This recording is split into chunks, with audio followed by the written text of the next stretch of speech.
మూకం కరోతి వాచాలం పంగుం లంగాయతే గిరిం యత్కృపాతమహం వందే శ్రీగురుం దీనతారిణం గురవే గౌరచంద్రాయ రాధికాయ తదాలయే కృష్ణాయ కృష్ణభక్తాయ తద్భక్తాయ నమో నమః నమో ఓం విష్ణుపాదాయ కృష్ణప్రేష్ఠాయ భూతలే श्रीमते भक्ति वेदांत स्वामिन्निति नामिने नमस्ते सारस्वते देवे गौरवाणी प्रचारिणे निर्विशेष शून्यवादि पाश्चात्य देशतारिणे वाञ्छाकल्पतरुभ्यश्च कृपा सिन्धुभ्य एव च पतितानां पावनेभ्यो वैष्णवेभ्यो नमो नमः जय श्री कृष्ण चैतन्य प्रभु नित्यानंद श्री अद्वैत गदाधर श्रीवासदि गौरभक्तवृंद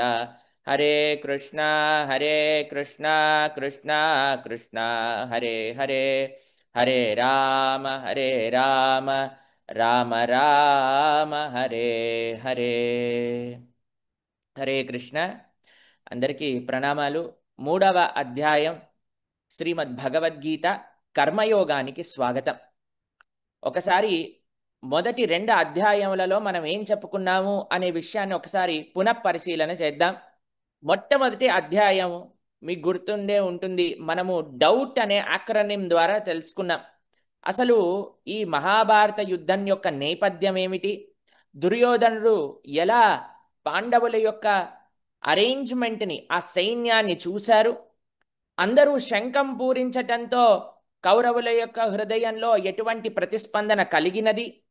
దాని తర్వాత అర్జునుడు ఒక్కసారిగా కృష్ణుడికి అయ్యా 2 సైన్యముల మధ్యలో రథాన్ని ఆపు అన్నప్పుడు అర్జునుడు ఏమేమి చూశాడు, ఆయన ఎందుకు యుద్ధం చెయ్యను అని అన్నాడు. ఎవరైనా మొదటి 2 భాగాలు శ్రవణం చేయకపోతే తప్పకుండా శ్రవణం చేయండి. యూట్యూబ్లో ప్రణవానంద దాస్ ఛానల్లో ఉంటుంది. అసలు భగవద్గీతకే ఇదొక టర్నింగ్ పాయింట్. అసలు భగవద్గీత ప్రారంభమైనదే అర్జునుడు యుద్ధం చెయ్యను అని చెప్పేసరికి. ఎందుకు యుద్ధం చేయడట? అయ్యో వాళ్ళని నేను ఎలా చంపాలయ్యా అని ఒక దయ కలిగినదట. దాని తర్వాత అందరూ పెద్దలు వెళ్ళిపోతే మనకి జ్ఞానాన్ని అందించేవారెవరు అని అనుకున్నాడట.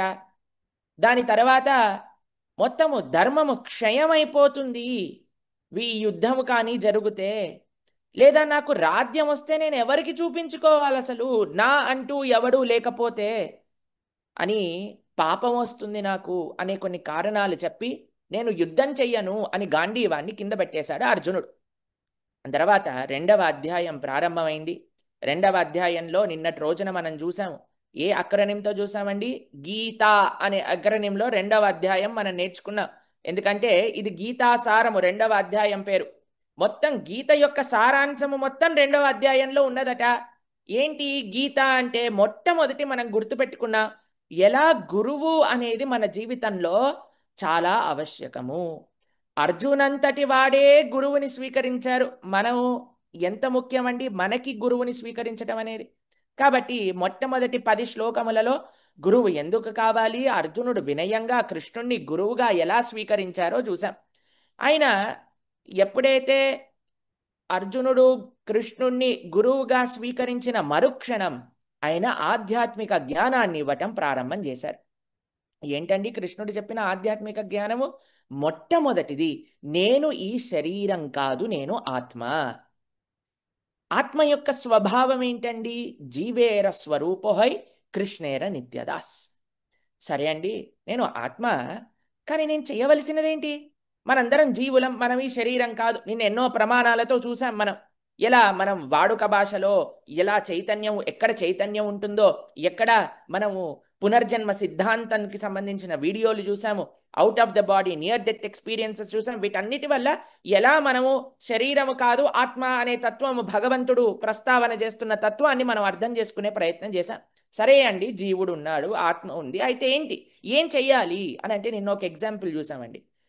Phone SIM card. ఫోన్ ఏంటి? శరీరం. దాని లోపల ఏముంది? సిమ్ కార్డ్ ఉంది. మీకు ఒక చిన్న విషయం ప్రస్తావన చేస్తాను. ఒకడు ఛార్జింగ్ పెడుతున్నాడండి, ఫుల్ ఛార్జింగ్ చూపిస్తుంది. ఫోన్ చేస్తే ఫోన్ వెళ్ళట్లేదు. ఏంటబ్బా ఫోన్ వెళ్ళట్లేదు, ఛార్జింగ్ బాగానే ఉంది, మొబైల్ ఫోన్ పనిచేస్తే ఉంది అని ఎంత ఎతికి ఎతికి ఎతికి తర్వాత కనుక్కున్నాడట, అయ్యో సిమ్ కార్డు రీఛార్జ్ లేదని. సరే అండి అని ఏం చేశాడు, సిమ్ కార్డులో ఫుల్ రీఛార్జ్ చేసేసాడండి. ఫోన్ ఛార్జింగ్ అయిపోయింది. పనిచేస్తుందా చెప్పండి? అటు ఫోన్కి ఛార్జింగ్ ఉండాలి, సిమ్ కార్డులో రీఛార్జ్ ఉండాలి, రెండు ఉండాలి కదండి. భగవంతుడు ఇంకొక అడుగు ముందుకి ఆ శరీర ఆత్మ విషయం గురించి చెప్పంగానే జీ ఫర్ గురు, గురువైన కృష్ణుడు ఐడెంటిటీ, నీ యొక్క ఐడెంటిటీ నువ్వు జీవుడివి అని చెప్పి మూడవ విషయము రెండు రకాల ధర్మాలు ఏమిటి నీకున్నవి. ఏంటది? స్వధర్మము, నిత్య ధర్మము. స్వధర్మం ఏంటి?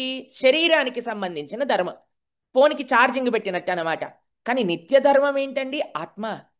సిమ్ కార్డులో రీఛార్జ్ చేసినట్టు అయ్యా రెండూ చెయ్యాలి. అటు ఈ శరీరానికి సంబంధించిన ధర్మము నువ్వు కొనసాగించాలి, అలానే ఆత్మకు సంబంధించిన ధర్మము నువ్వు చెయ్యవలసినదే. భగవద్భక్తి చెయ్యవలసినదే, లౌకికమైన కర్మలు రెండూ ఆచరించవలసినదే అని చెప్పారు.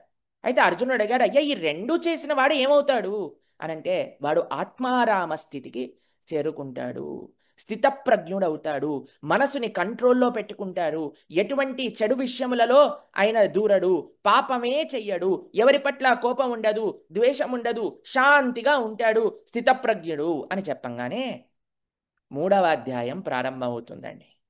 ఈ మూడవ అధ్యాయం కానీ మీరు గుర్తుపెట్టుకోవాలి అని అనుకుంటే, ఈరోజు మనం చెప్పుకుంటున్న అక్రోనిమ్ TREE, ట్రీ. ట్రీ అని గుర్తుపెట్టుకుంటే మూడవ అధ్యాయం గుర్తుపెట్టుకున్నట్టే అండి.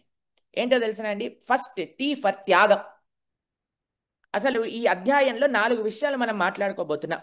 తర్వాత ఒక లాడర్, ఒక నిచ్చెన గురించి మాట్లాడుకోబోతున్నామండి. ఏ నిచ్చెనట కృష్ణుడు ప్రస్తావన చేసింది? యోగానుముకి సంబంధించిన నిచ్చెనట, రగ్స్ ఆఫ్ యోగా లాడర్. దాని తర్వాత మూడవది TRE, ఈ ఫర్ ఎగ్జెంప్లరీ బిహేవియర్. మూడవది ఆదర్శ ప్రదర్శన, ఎగ్జెంప్లరీ బిహేవియర్. నాలుగవది ఈ, ఇంకొక చాలా ముఖ్యమైన నాలుగవ విషయం ఈరోజు ప్రస్తావన చేసుకుంటున్నామండి.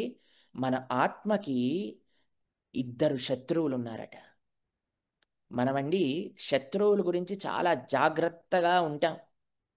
మన ఆత్మకి ఇద్దరు శత్రువులు ఉన్నారట. అవేంటి, వాటిని ఎలా మనం జాగ్రత్తగా దూరం ఉండాలి అనే విషయాలు ఈరోజు మనం శ్రవణం చేస్తున్నాం. జాగ్రత్తగా శ్రవణం చేయండి. మీకు 2-3 సూచనలు చెప్తాను, తర్వాత మనం ప్రవచనాన్ని ప్రారంభం చేద్దాం. ఒకటి, ఒక పుస్తకం, ఒక పెన్ను మీ అందరి దగ్గర ఉందని భావిస్తున్నాను. తెలిసిన విషయాలు, కొత్త విషయాలన్నీ రాసుకుంటూ ఉండండి. ఇంకొక విషయం చెప్తాను, భగవద్గీత అనేది ఎంత తెలుసుకున్నా సరే ఇంకా ఇంకా ఇంకా తెలుస్తూనే ఉంటుందండి. ఒక బొగ్గు గని ఉందనుకోండి, తవ్వుతూ ఉంటే ఇంకా బొగ్గు వస్తూనే ఉంటుంది, వస్తూనే ఉంటుంది, వస్తూనే ఉంటుంది. మనం ఈరోజు ఏం చేస్తున్నాను తెలుసా అండి? ఈ 18 రోజులు ఏం చేస్తున్నాను తెలుసా అండి? ముఖ్యంగా చిన్నపిల్లలు, యువతీ యువకులు ఎంతోమంది, ఇందాక ప్రభుజీ అన్నట్టుగా 70% మన ఆన్సర్స్ రాసిన వారందరూ యువత. కాబట్టి వారందరికీ అర్థమయ్యే విధంగా, కొత్త వారందరికీ అర్థమయ్యే విధంగా. ఇప్పుడు చూడండి, మనం ఒక స్వీట్ షాప్కి వెళ్ళామనుకోండి, కొద్దిగా మిఠాయి టేస్ట్ చూస్తాం, అబ్బో చాలా నచ్చిందండి, 10 కేజీలు ప్యాక్ చేయండి అంట. అలా ఇప్పుడు మనం ఏం చేస్తున్నాం అంటే భగవద్గీత యొక్క రుచి చూస్తున్నాం అంతే. ఇంకా ఇంకా ఇంకా డీప్గా డీప్గా ఎన్నో శ్లోకములు, వాటికి సంబంధించిన భాష్యములతో మనం నేర్చుకోవచ్చు. మీకు ఒక విషయం తెలిసిన అండి, భగవద్గీత ఒక గొప్పతనం ఏంటంటే ప్రపంచంలో అన్నిటికంటే ఎక్కువ భాష్యాలు కలిగిన పుస్తకం ఏదన్నా ఉంటే అది భగవద్గీత. కాబట్టి మళ్ళీ మళ్ళీ ప్రతి సంవత్సరం మనం ఇలా చెప్పుకుంటూ ఉందాము. ఆ చెప్పుకుంటున్నప్పుడు ఇంకా ఇంకా లోతైన విషయాలు ప్రస్తావన చేసుకుంటూ ఉందాం మనం. మూడవ విషయం చెప్తాను, అందరూ కూడా శ్రద్ధగా మీ కుటుంబ సభ్యులు అందరితో కలిసి వినే ప్రయత్నం చేయండి. ఈరోజు చాలా ముఖ్యమైన విషయాలు భగవానుడు మనకి ప్రస్తావన చేస్తున్నాడు. ఈ అధ్యాయం దేనితో ప్రారంభమైనదంటే అర్జునుడు మళ్ళీ ప్రశ్న అడుగుతున్నాడండి. ఏమడుగుతున్నాడు తెలుసా? అయ్యా నువ్వు బుద్ధి యోగము, బుద్ధిని కంట్రోల్లో పెట్టుకోవాలి, ఎవరు శత్రువులు ఉండరు, మృత్యువులు ఉండరు, స్థిరత్వంతో ఉంటాడు, శాంతిగా ఉంటాడు అని అన్నావు కదయ్యా, మరి నేను యుద్ధం చెయ్యాలా చేయకూడదా అని అడుగుతున్నాడండి. మళ్ళీ మొదటికి వచ్చేసాడు మన అర్జునుడు. యుద్ధం చెయ్యాలా చేయకూడదా?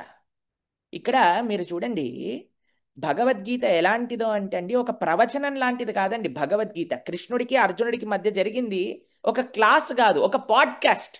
ఇప్పుడు అందరు కూడా పాడ్కాస్ట్లు అంటే చాలా ఇష్టపడుతుంటారు, అందుకే అందరూ ప్రభుజీ పాడ్కాస్ట్ చేద్దాం, పాడ్కాస్ట్ చేద్దాం అంటూ ఉంటారనమాట. పాడ్కాస్ట్లో ఎలా ఉంటుంది తెలుసా అండి? ఏ ప్రశ్నైనా అడుగుతూ ఉంటారండి మధ్యలో. వాటికి సమాధానం చెప్తూనే ఉండాలి. అలా కృష్ణుడు అర్జునుడు ఈ ఇద్దరి యొక్క సంభాషణలో అర్జునుడు ఒక్కొక్క ప్రశ్న అడుగుతూ ఉంటాడు. ఏది ఫ్రీ ఒక స్ట్రక్చర్డ్, ఇప్పుడు చూడండి, ఒక కోర్స్ కంప్లీట్ చేయాలనుకోండి, మొత్తం సిలబస్ ఉంటుంది. టీచర్ ఈరోజు క్లాస్కి వచ్చి ఇంత కంప్లీట్ చేయాలి, నెక్స్ట్ డే క్లాస్కి వచ్చి ఇంత కంప్లీట్ చేయాలి. కానీ ఇంటర్వ్యూలో పాడ్కాస్ట్లో అలా ఉండదండి.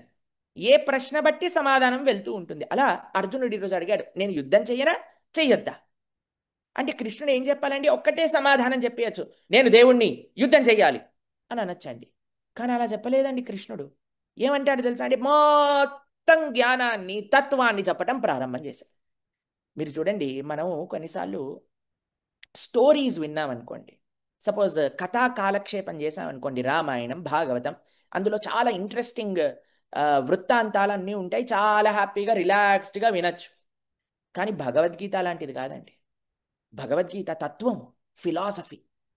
కాబట్టి ఇది చాలా జాగ్రత్తగా, జాగరూకమై వినవలసినది. కాబట్టి చక్కగా మీరు మొత్తం మీ మనసుని కేంద్రీకరించండి ప్రవచనం పైన.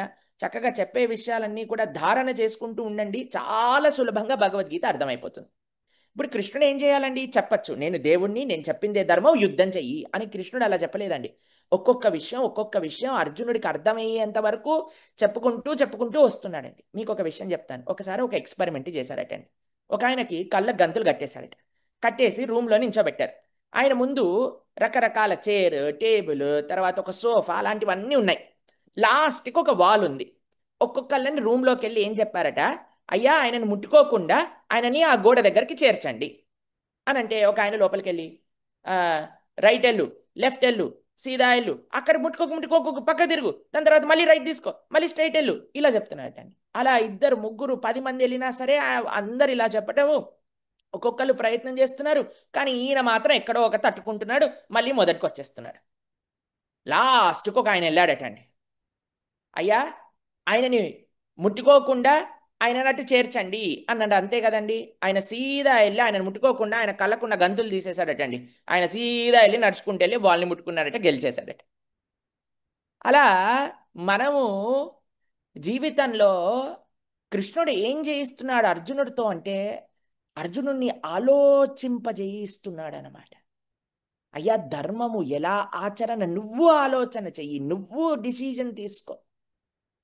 మనం ఇన్స్ట్రక్షన్స్ ఇవ్వచ్చండి, ఇది చెయ్యి, అది చెయ్యి, ఇలా ఉండు, అలా ఉండు, ఇవన్నీ చెప్పచ్చండి.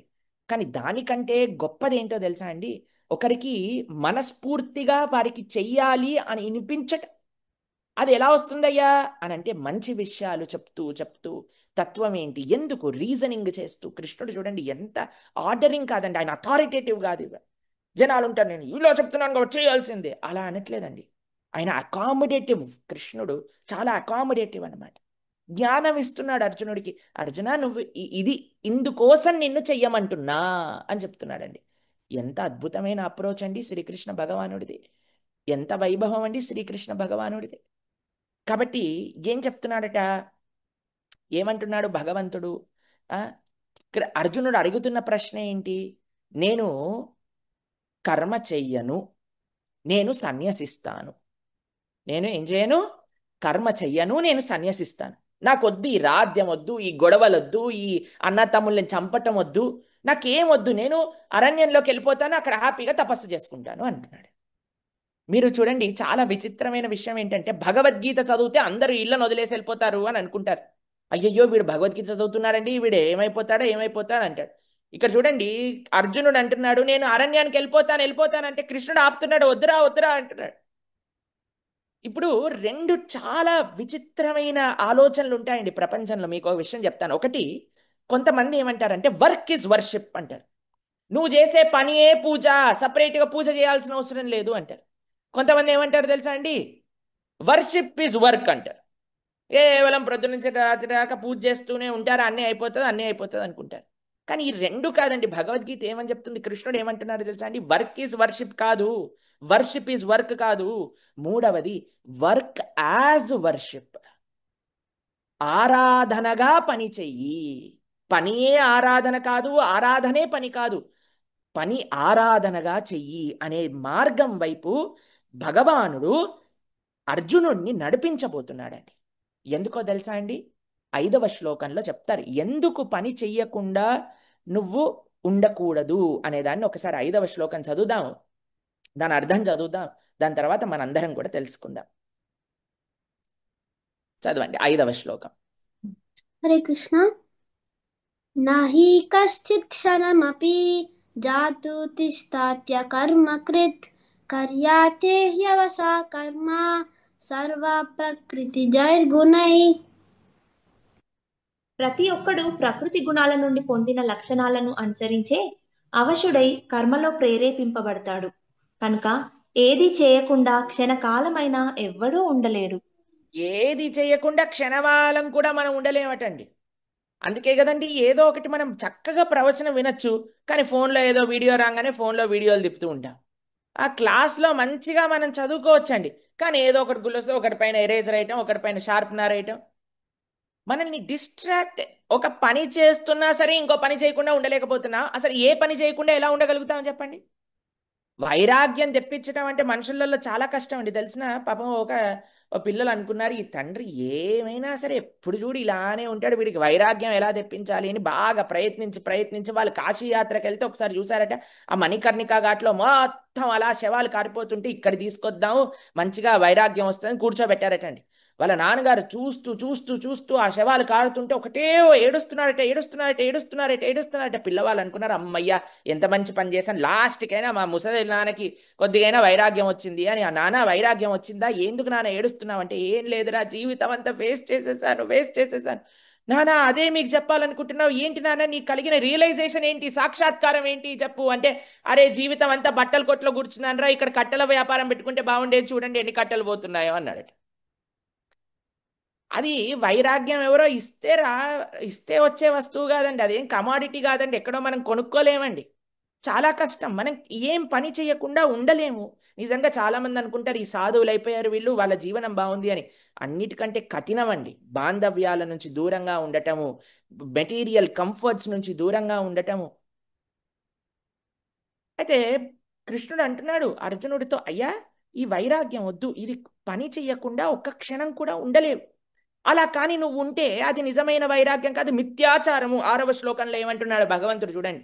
నిజంగా లోపల లోతులో వైరాగ్యం రాకుండా కానీ మనం ఆ వైరాగ్యం వచ్చినట్టు చేస్తే అది మిథ్యాచారము. 6వ శ్లోకం చదువుదాం ఒకసారి, ఏమంటున్నారో చూడండి ఒకసారి. కర్మేంద్రియాణి సంయమ్య యా అస్తే మానసా స్మరన్ ఇంద్రియార్థాన్ విమోదాత్మా మిథ్యాచార సౌచ్యతే. కర్మేంద్రియాలను నిగ్రహించిన మనస్సు ఇంద్రియార్థాలపైనే లగ్నమై ఉన్నవాడు నిక్కముగా తనను తాను మోసగించుకొని మిథ్యాచారి అనబడతాడు.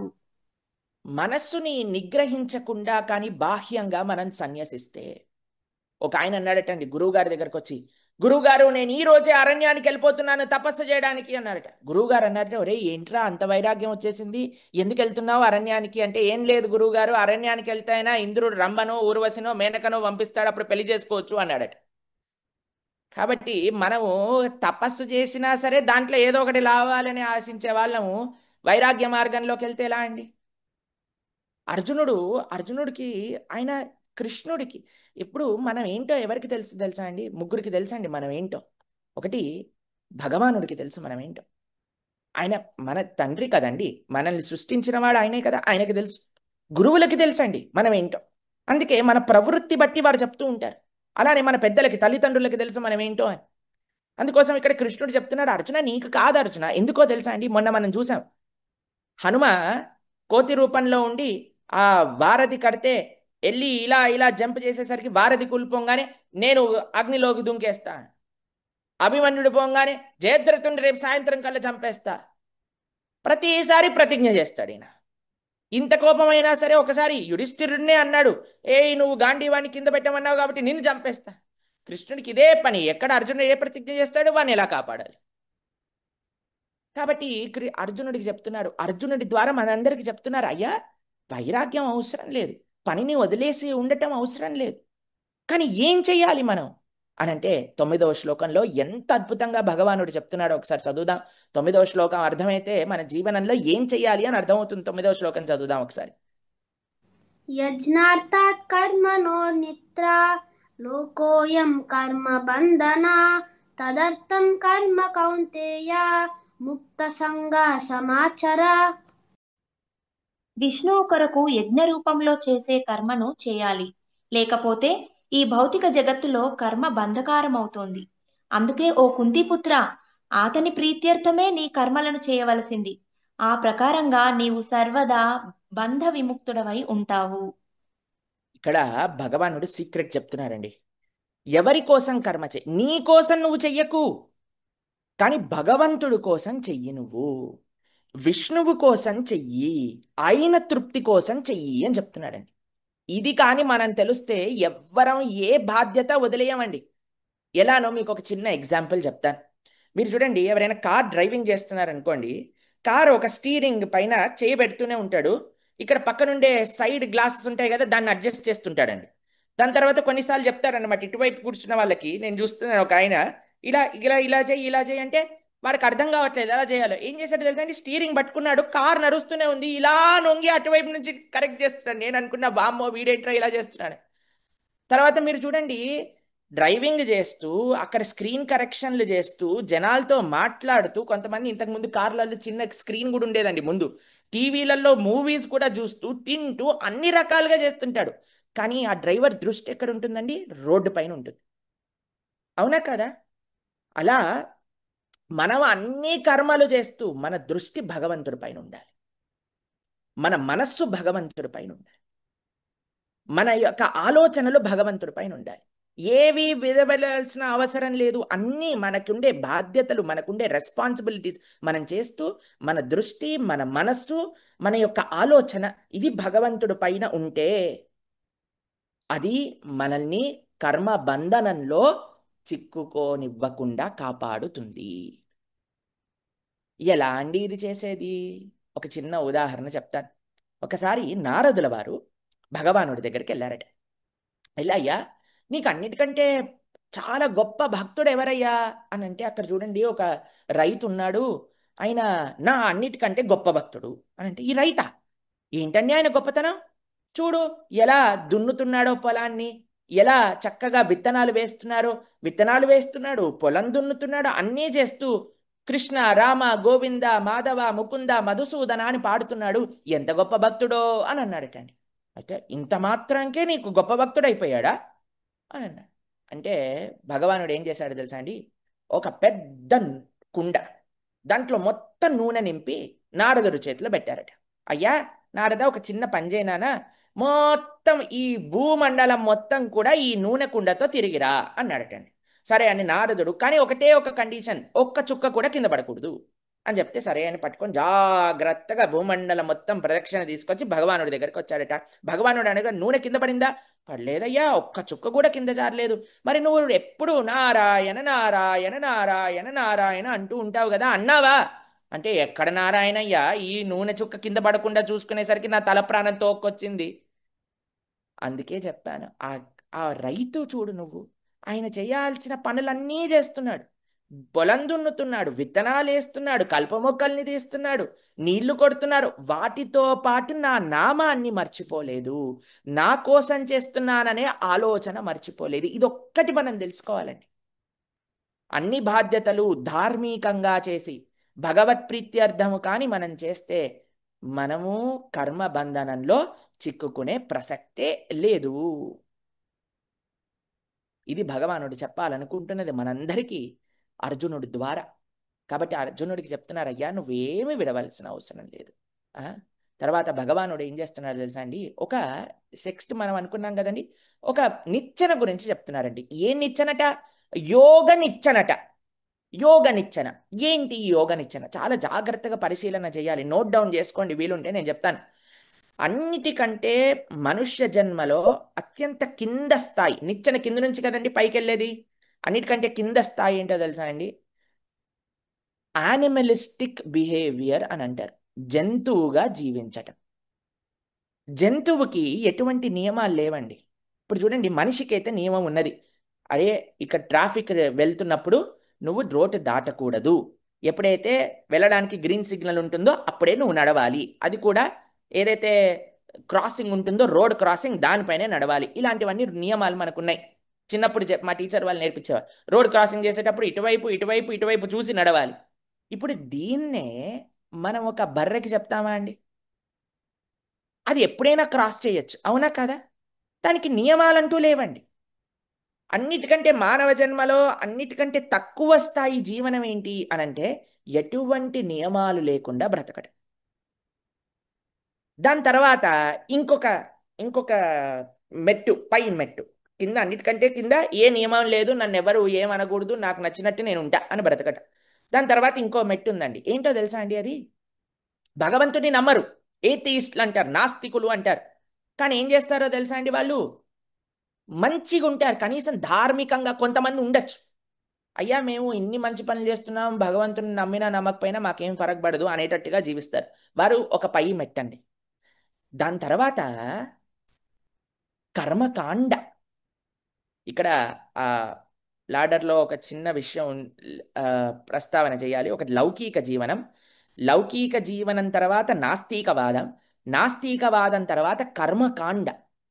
కర్మకాండ అంటే ఏంటో మీకు ఒక రెండు విషయములలో ప్రస్తావన చేస్తాను. కర్మకాండ ఏంటో తెలుసా అండి? ఒక బిజినెస్ అండి.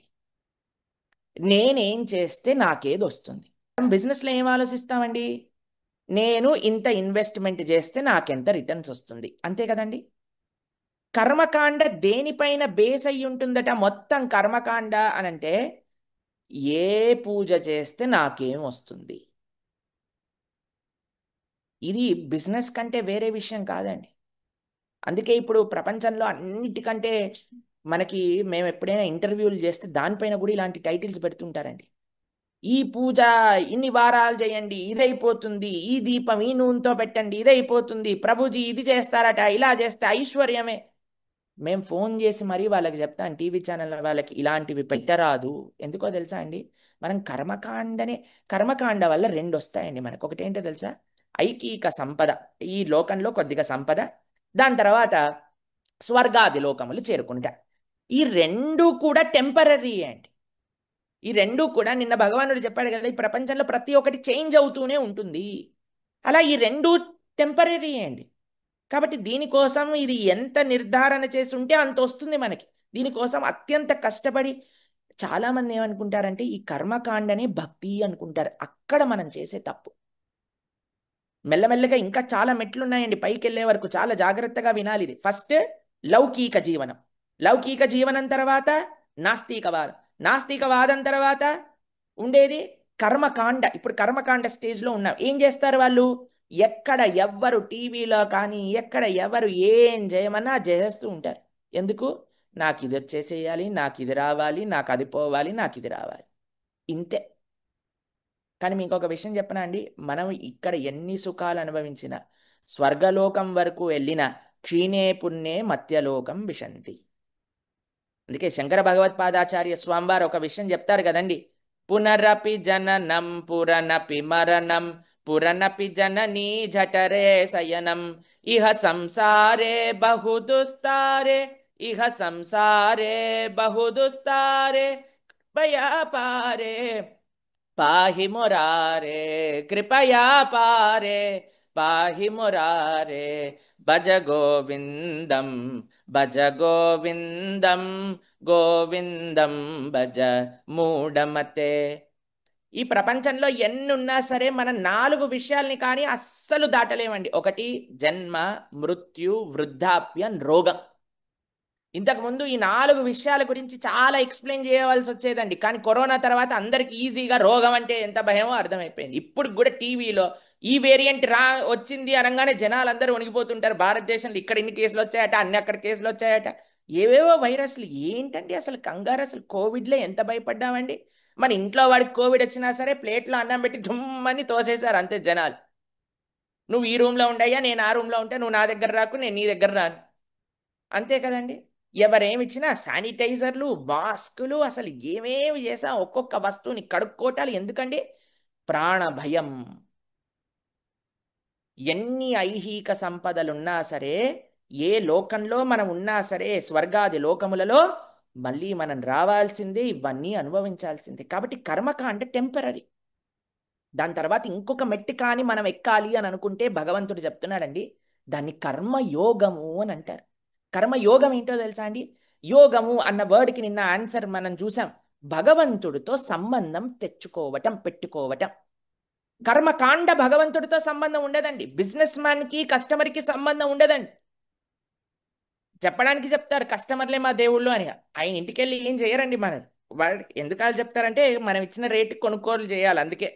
దాని తర్వాత మనకేం ఉండదండి. కానీ కర్మయోగం అలాంటిది కాదండి. కర్మయోగం అలాంటిది కాదు. కర్మయోగంలో 2 రకాలు ఉన్నాయి: సకామ కర్మ, నిష్కామ కర్మ. సకామ కర్మ అంటే భగవంతునే ఆరాధన చేస్తాము, కానీ ఒక కోరిక ఉంటుందండి. ఈ కోరిక వల్ల స్వామి నిన్ను ప్రార్థన చేస్తున్నాను, కానీ భగవంతుడి పట్ల కొద్దిగా ఏనో అనురాగము, ప్రేమ, ఆప్యాయత ఉంటాయి. దానికంటే ఒక మెట్టు ముందుకెళ్తే నిష్కామ కర్మ. భగవంతుడా నువ్వేదిచ్చినా నాకు పర్వాలేదు, నేను నా బాధ్యత నేను చేస్తాను, ఫలితాన్ని నీకు ఇస్తాను. నిన్న మనం విన్నాం, కర్మణ్యేవాధికారస్తే మా ఫలేషు కదాచన మా కర్మఫల హేతుర్భుర్మాతే సంగోస్ప కర్మని. ఈ శ్లోకానికి అనుగుణంగా స్వామి నా బాధ్యతని, నా కర్తవ్యాన్ని నేను నిర్వహిస్తా, మొత్తం నీ చేతిలో పెడతా, నువ్వే నాకు సర్వస్వం. దాని తర్వాత ఇంకొకటి ఉందటండి. ఏంటో తెలుసా అండి? దాన్ని జ్ఞానయోగము అని అంటారు. జ్ఞానయోగం ఏంటో తెలుసా అండి? కేవలం మోక్షము మోక్షము మోక్షము మోక్షము మోక్షమే కావాలి అని ఆలోచించటం. జ్ఞానముతో తాత్వికంగా చింతన చేసి నాకు ఈ ఐహికమైన సుఖములొద్దు, నాకు కేవలం మోక్షమే కావాలి. అర్జునుడు ఏమంటున్నాడు తెలుసా అండి? నేను ఈ స్థితికి వచ్చేసాను ఇప్పుడు, నాకు ఈ ఐహిక సంపదలు ఏమొద్దు అని అంటున్నాడండి. దాని తర్వాత కూడా ఇంకొక స్టేజ్ ఉందటండి. ఒకసారి మళ్ళీ ఆ పీపీటీ చూపించండి.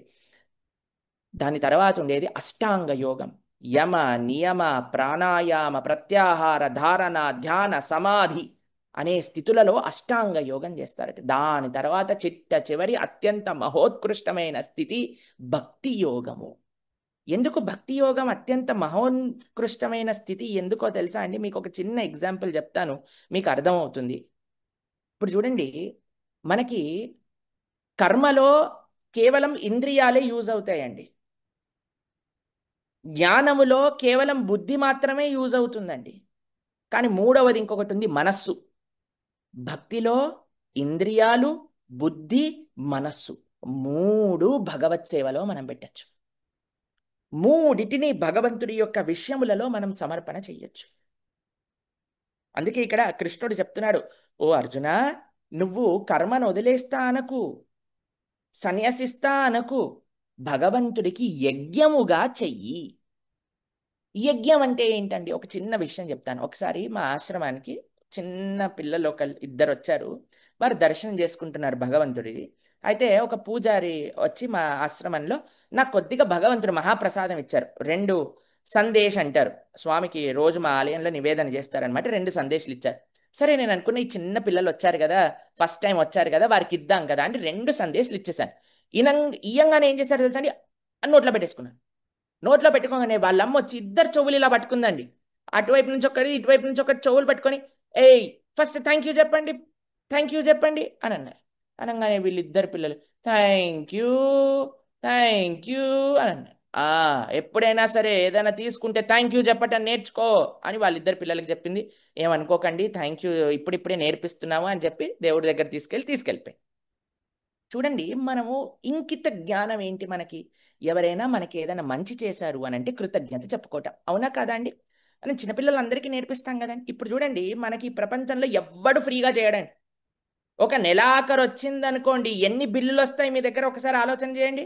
ఎలక్ట్రిసిటీ వాడు ఎలక్ట్రిసిటీ బిల్లు పంపిస్తాడు, వాటర్ వాడు వాటర్ బిల్లు పంపిస్తాడు, ఇంటి వాడు రెంట్ బిల్లు పంపిస్తాడు, ఇంట్లో పనిచేసే వాళ్ళు డబ్బులు కట్టమంటారు, ఈఎంఐ వాళ్ళు, బ్యాంకుల వాళ్ళు, కారు వాడు, బైక్ వాడు, లోన్ వాడు, ప్రతి ఒక్కడు పంపిస్తాడండి. అయ్యా నువ్వు ఇంత నాకు బాకీ ఉన్నావు, డబ్బులు కట్టు, నేను ఇది ఇచ్చా, నువ్వు నాకు ఇది అని, అంతే కదండి. కానీ భగవంతుడు మనకి ప్రతి క్షణము అనుక్షణము అన్నీ ఇస్తున్నాడట, కానీ బిల్లు పంపించట్లేదట అండి. ఇప్పుడు చూడండి, మనం ఎవరి దగ్గరైనా అప్పు తీసుకున్నాం అనుకోండి, వాడు అడగట్లేదు అనుకోండి, అడగట్లేదు కదా అని మనకు హ్యాపీగా ఉంటాం అనమాట. అది చేతకానితనం కాదండి, అది మంచితనం. అయ్యో మీరు ఇస్తారేమో అని నమ్మకంతో ఉన్నాడు. అలానే భగవానుడు అన్నీ ఇస్తున్నాడండి, అన్నీ ఇస్తున్నాడు, మనకు కావాల్సింది అన్నీ ఇస్తున్నాడు, కానీ అడగట్లేదు. అందుకే మనం కూడా ఆయనకి ఏం చెప్పట్లేదండి. అందుకే అంటారు, God gives gives gives and forgives, we get get get and forget అని. ప్రతి క్షణము మనం భగవంతుడు ఎన్ని చేస్తున్నాడు మనకి. ఎవరైనా ప్రపంచంలో ఇన్ని చేస్తూ ఏమి ఆశించకుండా ఉన్నారండి మన దగ్గర? ఒకసారి ఆలోచన చేయండి. ఎవరో ఒకళ్ళు ప్రతి ఒక్క క్షణం మన దగ్గర నుంచి ఏదో ఒకటి ఆశిస్తూనే ఉంటారు, ఆశిస్తూనే ఉంటారు. ఆశించకుండా చేసేవాడు పరమాత్మ, భగవానుడు. మీకు ఒక విషయం చెప్తానండి, మనము ఏది కూడా మనంతట మనం చేయలేమండి. ఫర్ ఎగ్జాంపుల్ మీకు ఒక విషయం చెప్తాను. ఒక రైతు ఉన్నాడండి. ఆయన చేసేదేంటి? పొలంలో విత్తనాలు వెయ్యాలి, పొలం దున్నాలి, విత్తనాలు వెయ్యాలి. అంతవరకు ఆయన పని అయిపోయింది. కేవలం పొలం దున్ని విత్తనం వేయటం చేత పంట వచ్చేస్తుందా? కాదు. వర్షాలు పడాలి. వర్షం ఎవరి ఆధీనం ఉంది? మనం చేసేది కర్మ, రెండవది దైవము, మూడవది కాలం. ఇప్పుడు చూడండి, మనం దున్నాము, అవి విత్తనాలు వేసేసాము, వర్షం పడింది, మరుక్షణమే మనకు పంట వచ్చేస్తుందా? వెయిట్ చేయాలి, నెలలు కొద్ది వెయిట్ చేయాలి, కాలం పడుతుంది, టైం పడుతుంది. మన ప్రయత్నం వదులుకోకూడదండి. ఇప్పుడు యువతీ యువకులకి, పిల్లలకి మనం చెప్పేది ఏంటి అంటే, మన ప్రయత్నం చేస్తూ ఉండాలి, చేస్తూ ఉండాలి, చేస్తూ ఉండాలి.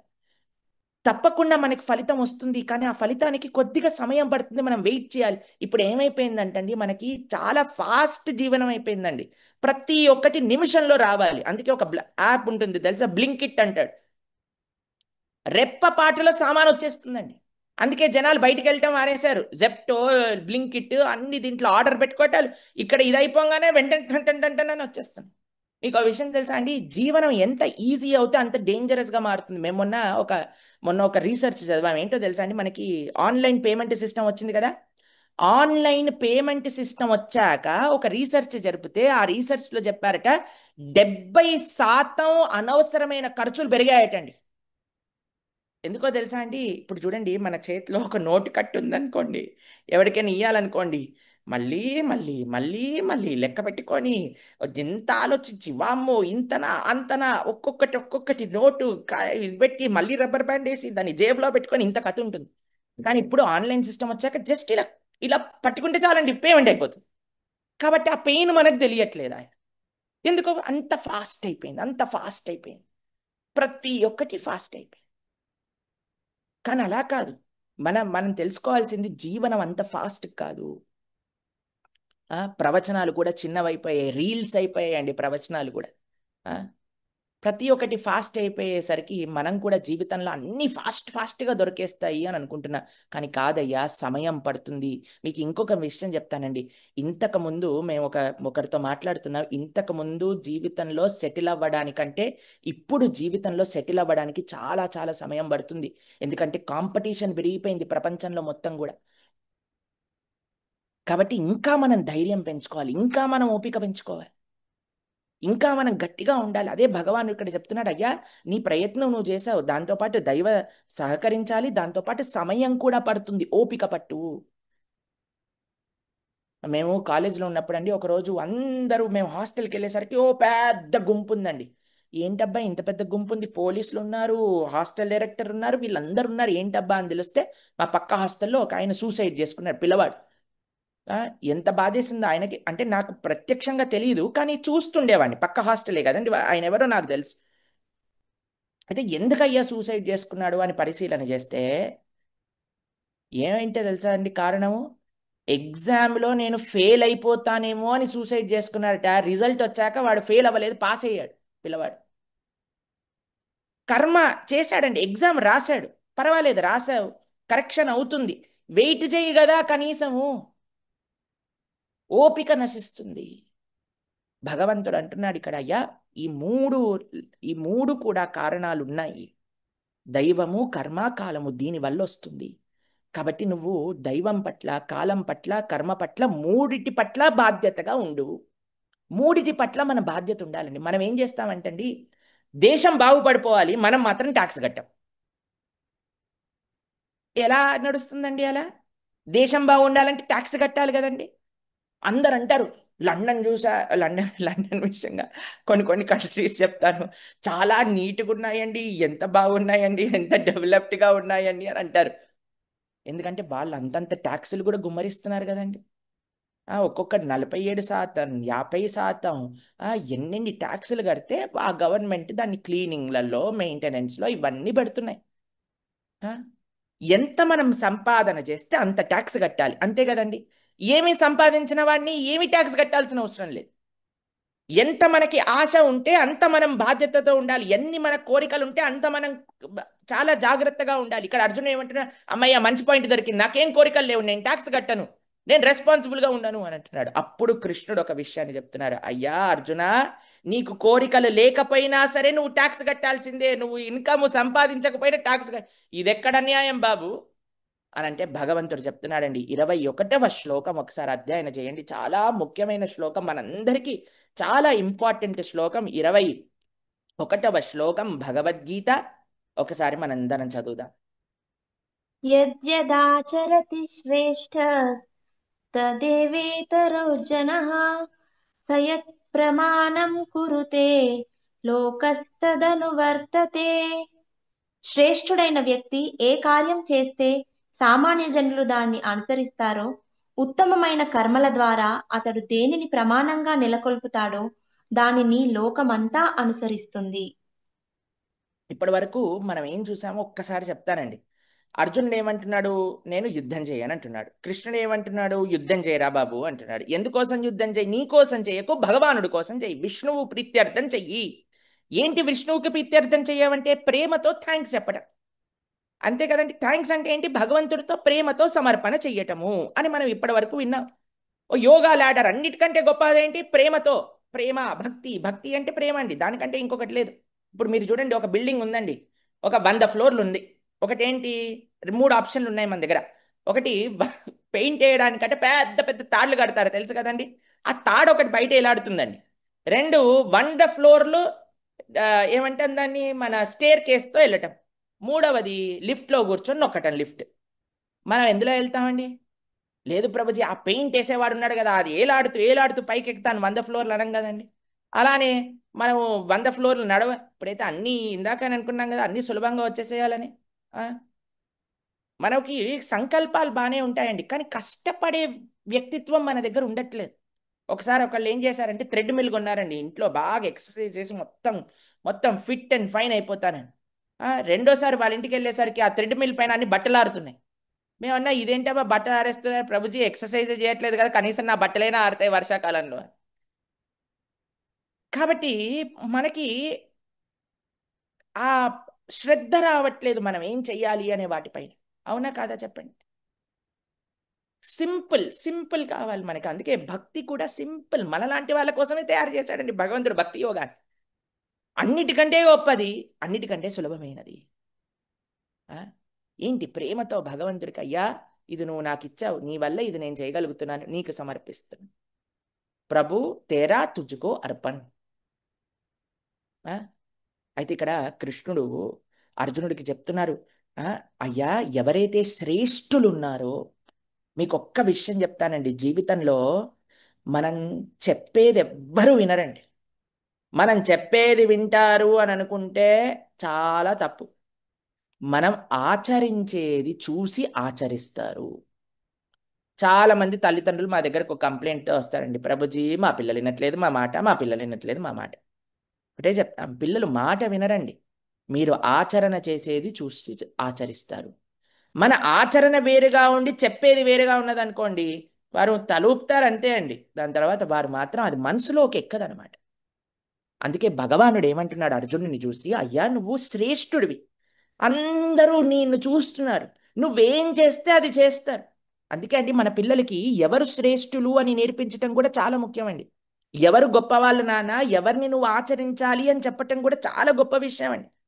మనకి సమాజంలో మంచి మంచి, అసలు నిజంగా ఎవరిని నువ్వు ఆచరణ, మీరు చూడండి మనం ఎంతెంత డబ్బులు పెట్టి పిల్లల్ని తీసుకెళ్ళి చూపిస్తున్నాను, టెలివిజన్ చూపిస్తున్నాను, సినిమాలు చూపిస్తున్నా, ఆ సినిమాలలో మీరు యాక్టర్లు, హీరోలు, హీరోయిన్లు అనేవాళ్ళు ఒకసారి సమాజాన్ని ఎలా మారుస్తున్నారు చూడండి.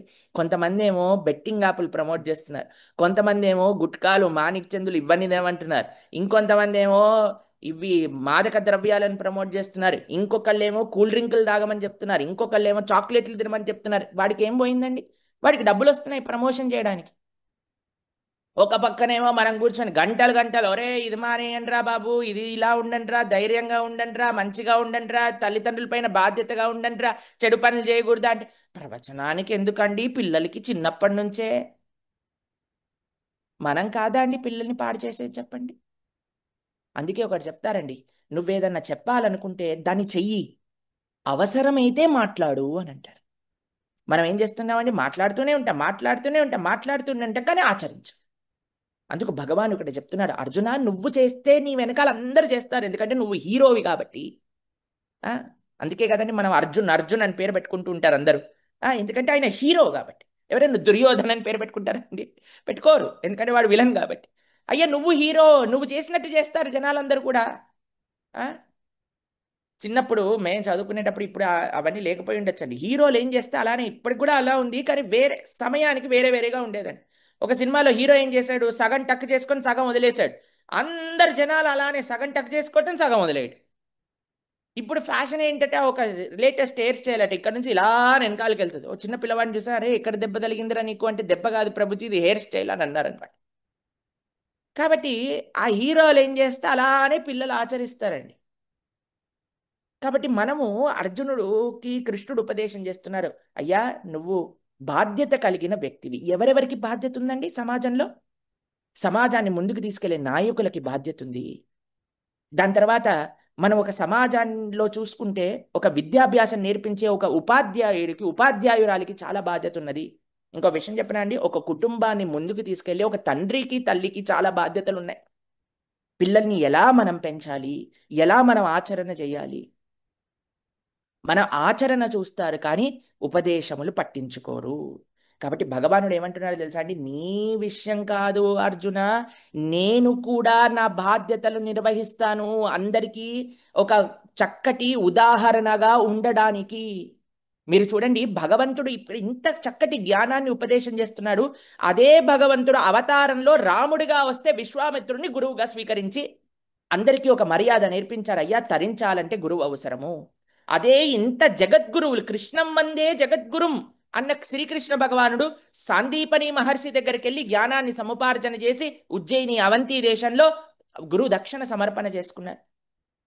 అలానే ఒక గృహస్థాశ్రమంలో ఉండే రాముడు, గృహస్థాశ్రమంలో ఉండే కృష్ణుడు ఎంతగా ప్రతి ఒక్క ధర్మాన్ని ఎంత జాగ్రత్తగా ఆచరించారు. అదే అర్జునుడికి చెప్తున్నారు, అయ్యా నేను కూడా ఆచరించానయ్యా, నువ్వు కూడా ఆచరించు. ఇప్పుడు చూడండి, పెద్ద వాళ్ళు ఎవరైనా ఉన్నారనుకోండి, వాళ్ళు ఏదైనా సామాన్యమైన పని చేశారనుకోండి, మొత్తం కెమెరాల్లో చూపిస్తారండి. మీరు ఓట్లేసేటప్పుడు చూడండి, పెద్ద పెద్ద సినిమా యాక్టర్లు ఎవరైనా లైన్లో నించున్నారనుకోండి, అమ్మో ఇంత పెద్ద హీరో లైన్లో నించున్నాడు. లేదా ఎవరైనా ప్రైమ్ మినిస్టర్, చీఫ్ మినిస్టర్ వచ్చి ఒక నార్మల్ టీ స్టాల్లో కూర్చున్నారనుకోండి, వామ్మో ఇంత పెద్ద ఆయన వచ్చి ఈ స్టాల్లో కూర్చొని ఛాయ్ తాగారు, ఎంత ఫేమస్ అయిపోతుందండి. కాబట్టి పెద్దవాళ్ళు ఏం చేస్తే అది అందరి మనస్సు పైన ప్రభావం చూపిస్తుంది. కాబట్టి ఓ అర్జున, నువ్వు నీకు నీకు మనసులో లేకపోయినా సరే, నీకు వైరాగ్యం వచ్చింది అని అనుకుంటున్నావు, అయినా సరే నువ్వు ధర్మాన్ని ఆచరించు అర్జున, అది లోకానికి మంచిది అని చెప్తున్నాడండి. ఇంకొక ఉదాహరణ చెప్తారు, జనక మహారాజు గారి గురించి చెప్తారండి కర్మయోగంలో శ్రీకృష్ణ భగవాన్ ఉదాహరణగా. జనక మహారాజు గారు తెలుసు కదండి మనందరికీ కూడా. జనక మహారాజు గారు అన్నిటికంటే గొప్ప కర్మయోగి అట, కర్మ ద్వారా తరించిన వారట జనక మహారాజు గారు. ఒకసారి ఆయన దగ్గరికి అందరు ఋషులు, యోగులు, మునులు వచ్చి, అయ్యా నువ్వు ఒక రాజువి, ఒక గృహస్థువి, ఇంత పెద్ద సామ్రాజ్యాన్ని చూస్తున్నావు, కానీ నువ్వు ఎలా కర్మయోగం ద్వారా తరిస్తున్నావు? అసలు నీకు ఎలా భగవంతుని గుర్తుపెట్టుకునే టైం వస్తుంది? మీకు ఆ విషయం తెలుసా అండి, ప్రతి ఒక్కరికి సమయం ఉందండి, కానీ మనము ఇవ్వాలి అనుకోవట్లేదు అంతే. మనందరి దగ్గర భగవంతుడికి, మనందరి దగ్గర ధర్మానికి, మనందరి దగ్గర సాధనకి సమయం ఉంది, కానీ మనం ఆ సమయాన్ని ఐడెంటిఫై చేయట్లేదు అంతే. ఎక్కడ మనం సమయం వేస్ట్ చేస్తున్నాము అని కానీ మనం తెలుసుకుంటే దాన్ని మనం మంచి దిశలో పెట్టచ్చండి. మీకు ఒక చిన్న విషయం చెప్తానండి, ఒక చిన్న సలహా. ప్రతిరోజు పడుకునే ముందు కొన్ని రోజులు ప్రొద్దున్న నుంచి రాత్రి వరకు నేను ఏం చేశాను రాయండి. కొన్ని రోజుల తర్వాత వచ్చే రోజు నెక్స్ట్ డే నేనేం చేయబోతున్నానో రాయండి. కేవలం పేపర్ పైన రాయటం చేత మనం ఎక్కడ సమయాన్ని వేస్ట్ చేస్తున్నాము, ఆ సమయాన్ని మనం ఎలా మంచిగా వాడుకోవచ్చు అనేది మనకు అర్థమైపోతుందండి. మేము చేసే పని మీకు చెప్తున్నాం. కాబట్టి ఈ సమయాన్ని జాగ్రత్తగా కాపాడుకోవటం అనేది చాలా ముఖ్యమండి. అందుకోసం ఇక్కడ భగవానుడు ఈ విషయాన్ని చెప్తున్నారు. అయ్యా, ఆచరణ చెయ్యి, ఆచరణ చెయ్యి. ఆచరణ చేస్తే అందరూ నిన్ను చూసి చేస్తారు అని స్వామి చెప్తూ 27వ శ్లోకంలో ఒక చక్కటి ఉపదేశం. అయితే జనక మహారాజు గారి దగ్గరకు వచ్చారు కదండి ఈ యోగులందరూ కూడా. అయ్యా, నువ్వు ఎలా భగవంతుని గుర్తుపెట్టుకుంటున్నావు అంటే జనక మహారాజు గారు ఏమన్నారైతే తెలుసా అండి, మధ్యాహ్నం పూట రా చెప్తాను మీ అందరినీ అని పిలిచారటండి. మధ్యాహ్నం పూట భోజనం పెడతామండి, చాలా మంచి భోజనం పెడతాను రండి అనగానే అందరు భోజనాలు అంటే ఎందుకు పోవండి, మనం బ్రహ్మాండంగా వెళ్ళిపోయారండి. మధ్యాహ్నం పూట పెద్ద హాల్ అటండి, పెద్ద పెద్ద ప్లేట్లటండి. ఎంత పెద్ద ప్లేట్ పెట్టాడంటే చెయ్యి అటువైపు వెళ్ళట్లేదటండి. చివరికున్న పదార్థాన్ని ముట్టుకోలేకపోతుందట, అంత పెద్ద ప్లేట్ వేసి పెట్టారటండి. అసలు వరుసగా హాల్ స్టార్టింగ్ నుంచి ఎండింగ్ వరకు మొత్తం పదార్థాలట. ఈ రోగులు మునులు ఋషులు అనుకున్నారు, వామ్మో ఎంత మంచి ప్రసాదం అని లోపలికి వెళ్ళంగానే ఒక్కళ్ళు ఇలా పైన చూసారండి. పైన చూడంగానే ఏముందో తెలుసా అండి, హాల్ మొత్తం పెద్ద పెద్ద కత్తులు ఏలాడుతున్నాయటండి. దేంతో ఏలాడుతున్నాయో తెలుసా అండి, దారంతో ఏలాడుతున్నాయట. ఒక్కొక్కళ్ళు గజగజలాడిపోయారు. అయ్యా మేము వెళ్ళొస్తాం అంటే, ఏ లేదు, వచ్చాక తినిపోవాల్సిందే అని అందరినీ కూర్చోబెట్టి వడ్డిస్తున్నారట. వీళ్ళు తింటున్నారట, తింటున్నారట. ఒక్కరి ముఖంలో నెత్తురు చుక్క లేదనమాట. అందరు ఇలా పైకి చూస్తున్నారు. తొందరగా తినేసి ఇక్కడ నుంచి వెళ్ళిపోవాలని టకా ఒక కండిషన్ పెట్టారు జనక మహారాజ్, తినంది లేవద్దు, మొత్తం కంప్లీట్ చేసేయాలి అనగానే గుబ్బు గుబ్బు గుబ్బు గుబ్బు గుబ్బు అని తినేస్తున్నారు. బయటికి వెళ్ళిపోయి, తిన్నారా అండి బాగా, ఏం తింటామండి, పేరుకి తిన్నాం కానీ అసలు ప్రాణం అంతా ఎక్కడుందండి, ప్రాణం అంటే ఆ కత్తుల పైన ఉందండి. అంతే కర్మయోగం అంటే. చెయ్యాల్సిన పని చేయిస్తూ ఉండు, మనసు భగవంతుడి పైన పెట్టు. చేయాల్సిన బాధ్యత చేస్తూ ఉండు, ఫాస్ట్గా చేస్తూ ఉండు, ఎఫిషియెంట్గా చేస్తూ ఉండు. చేయకపోతే నేను వదిలిపెట్టారు ఎవరు కూడా. కాబట్టి చేయాల్సిందే కర్మ. కానీ నీ దగ్గర ఆప్షన్ లేదండి. మీకు విషయం తెలుసా, పని చెయ్యాల్సిందే. పని చేయకపోతే మనల్ని ఎవ్వరూ కేర్ చేయరండి. ఎవరైనా పని ఆపేశారనుకోండి, ఇంకా వారి పరిస్థితి ఎలా ఉంటుందో మనం చూస్తాం ఈ సమాజంలో. పని చేయవలసిందే, కర్మను చేయవలసిందే. కానీ మన దగ్గర ఉండే ఆప్షన్ ఏంటో తెలుసా అండి, కర్మ చేయకపోవటం మన దగ్గర ఉండే ఆప్షన్ కాదండి. మనసుని ఎవరికి ఇస్తున్నామో అది మన ఆప్షన్. మనసుని కానీ భగవంతుడికి ఇస్తే మనం ఏం చేస్తున్నాం, మనస్సుని భౌతికమైన పదార్థములలో పెడుతున్నాం. మనం మొన్న భగవద్గీత చర్చలోనో భాగవత చర్చలోనో ఈ విషయం గురించి చెప్తున్నాం. మనం భౌతికమైన విషయములలో మనసు పెట్టామనుకోండి, అది చాలా చాలా మనకి బాధకి హేతు అవుతుంది. నాకు తెలిసి భాగవత చర్చలో చెప్తున్నాం మనము. లార్డ్ వాల్డెమార్ట్ అని ఉంటారు. మాకు చిన్నప్పుడు ఇలా హ్యారీ పాటర్ సినిమాకి తీసుకెళ్లే వాళ్ళు అనమాట స్కూల్ నుంచి. తెలుసు కదండి, అందులో ఒక విలన్ ఉంటాడు, ఆయన వాల్డెమార్ట్ అని. హ్యారీ పాటర్ చూసిన వాళ్ళకి తెలుస్తుంది. వాడు ఏం చేస్తాడు తెలుసా అండి, ఆయన ప్రాణాన్ని కొన్ని వస్తువులలో పెడతాడు. ఒక క్రౌన్లో పెడతాడు, ఒక తర్వాత ఒక ట్రోఫీలో పెడతారు, ఒక పాములో పెడతారు, ఒక బుక్లో పెడతారు. భౌతికమైన విషయాలు అప్పుడు ఏం చేస్తాడు ఈ హీరో, వెంటనే ఆ వస్తువులన్నిటిని తీసుకొచ్చి టబా టబా టబా టబా పలగొట్టేసరికి ఆయన ప్రాణం పోతుంది. మనం కూడా ఏం చేస్తున్నామండి, భౌతికమైన విషయములలో. మీకు ఆ విషయం తెలుసా అండి, things are to be used and people are to be loved అని అంటారు. ఏం చేయాలి, వస్తువులని యూజ్ చేయాలి, జనాలను మన చుట్టుపక్కల ఉండే వాళ్ళందరినీ ప్రేమించాలి. కానీ మనం ఏం చేస్తున్నాం, జనాలందరినీ యూజ్ చేసుకుంటున్నాం, వస్తువుల్ని ప్రేమిస్తున్నాం. మొన్న ఉదాహరణ చెప్తున్నా, ఒకళ్ళు ఇలా గ్లాస్ జార్ ఉందండి, ఒక పెద్ద మంచి జార్ ఉందన్నమాట. ఒకళ్ళు వెళ్తుండేసరికి టక్కుమని ఆ గ్లాస్ జార్ కింద పడిపోయేసరికి ఒక ఆయన అక్కడ కూర్చొని ఇలా గుండె పట్టుకున్నాడు. అక్కడ గ్లాస్ జార్ కింద పడిపోతుంటే ఈయన గుండె పట్టుకున్నాడు అనమాట. ఎందుకు, ఈయన ప్రాణం ఆ గ్లాస్ జార్లో ఉంది కాబట్టి. అలా మనం వస్తువుల పట్ల ప్రేమను పెంచేసుకుంటున్నాం, వస్తువుల పట్ల ప్రేమను పెంచేసుకుంటున్నాం కాబట్టి వ్యక్తుల పట్ల ప్రేమ తగ్గిపోతుంది. భగవానుడు ఎంత సులభంగా చెప్తే, కర్మయోగం మన కర్మ చేస్తూ భగవంతుడి పైన మనసు పెట్టడం, భగవంతుడి పైన ధ్యాస పెట్టడం, భగవంతుడిలో శ్రద్ధ పెట్టడం, భగవంతుడి మాటల పట్ల విశ్వాసం పెట్టడం, అంతే అండి. ఎంత సులభం చూడండి భక్తి యోగం. మరి ఇదంతా ఎవరు నేర్పిస్తారండి, గురువు నేర్పిస్తారు. అందుకే రామకృష్ణాదులు కూడా గురువుని స్వీకరించారటండి. రేపటి రోజున గురు పూర్ణిమ ఎంత చక్కటి రోజు అండి. వ్యాసుల వారు ఎవరిని ఆరాధన చేయాలి, గురు పూర్ణిమ రోజు వ్యాసుల వారిని ఆరాధన చేయాలి, మన ఆచార్యులని ఆరాధన చేయాలి, మన గురువులని ఆరాధన చేయాలి.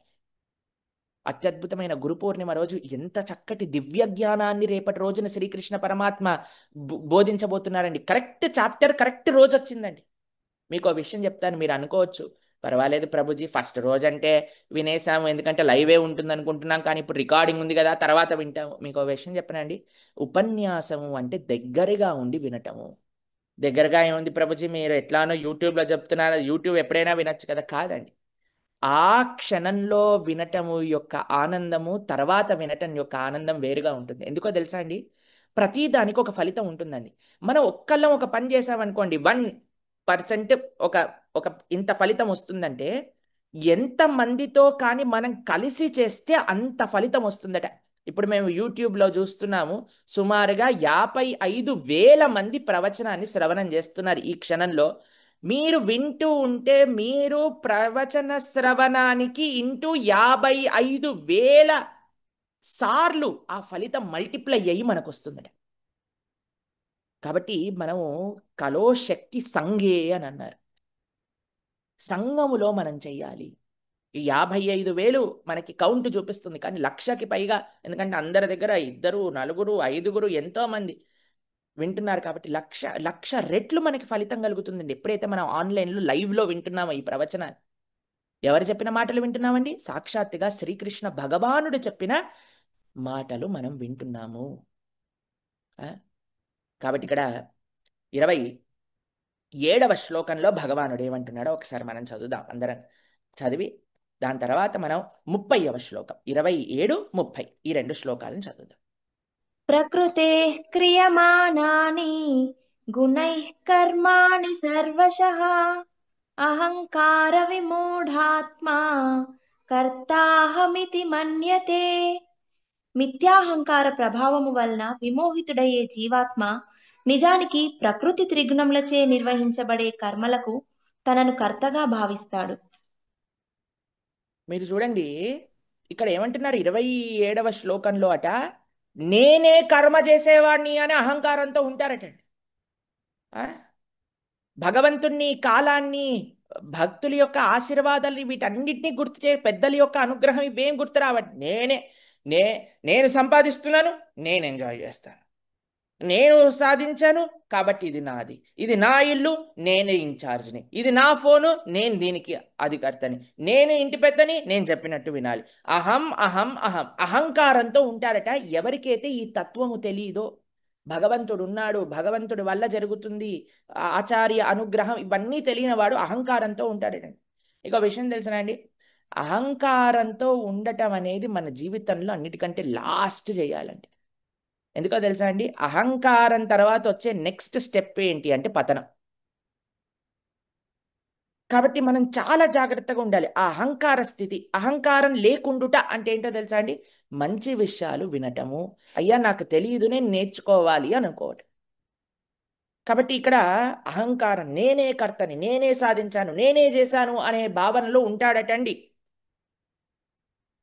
మీకు ఒక విషయం చెప్తాను, ఈ మధ్య నాకు ఈ ఎగ్జాంపుల్ చాలా చాలా గుర్తొస్తుంది, చాలా అన్ని ప్రవచనాలలో చెప్తున్నాం అనమాట ఈ ఎగ్జాంపుల్. మీకు ఒక విషయం చెప్తాను. ఒకసారి ఒకళ్ళు ఒక డబ్బా తెలుసు కదండి, డబ్బా ఓపెన్ చేయటం చాలా కఠినమైన విషయం అండి. కొన్నిసార్లు ఆ డబ్బాలు ఇరక్కపోయాయి అనుకోండి, దాన్ని తీయాలంటే చాలా కఠినం అనమాట. అయితే డబ్బా తీయడానికి ప్రయత్నం చేస్తున్నా, అది గట్టిగా ఉంది. తర్వాత ఒకళ్ళకి ఇచ్చారు, వాళ్ళు ఏం చేశారు, మనకి ఇండియాలో మీరు చూసారనుకోండి, డబ్బాను ఓపెన్ చేయాలంటే టకా బాదుతాం అనమాట. వాల్కి తీసుకెళ్ళి అప్పుడు వచ్చేస్తుంది. ఎలా వస్తుందో తెలియదు, అది మెకానిజం అనమాట. డబ్బా ఇంకా వాల్ ఫ్రెండ్స్ ఏమో. అయితే దబా బాదుతున్నాడు, అయినా సరే రాలేదు.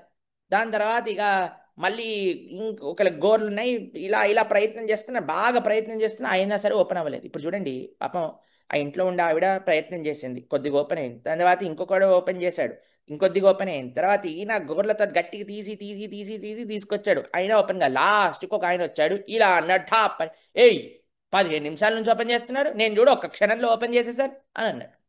అయ్యా నువ్వు ఒక్క క్షణంలో ఓపెన్ చేశాను, నువ్వే ఓపెన్ చేసింది, కానీ దానికంటే 3 ముందు ప్రయత్నం చేశారు దాన్ని. ఫస్ట్ ఇంత తీసి ఇంత పైకి వచ్చింది, దాని తర్వాత ఇంత పైకి వచ్చింది, దాని తర్వాత ఇంత పైకి వచ్చింది, లాస్ట్ కొనాకుంది. నువ్వు వచ్చి ఇలా అన్నావు, క్రెడిట్ మొత్తం తీసేసుకుంటుంది. కానీ ఇక్కడ ఎవరు దీన్ని అర్థం చేసుకోరో వారు మూర్ఖులండి.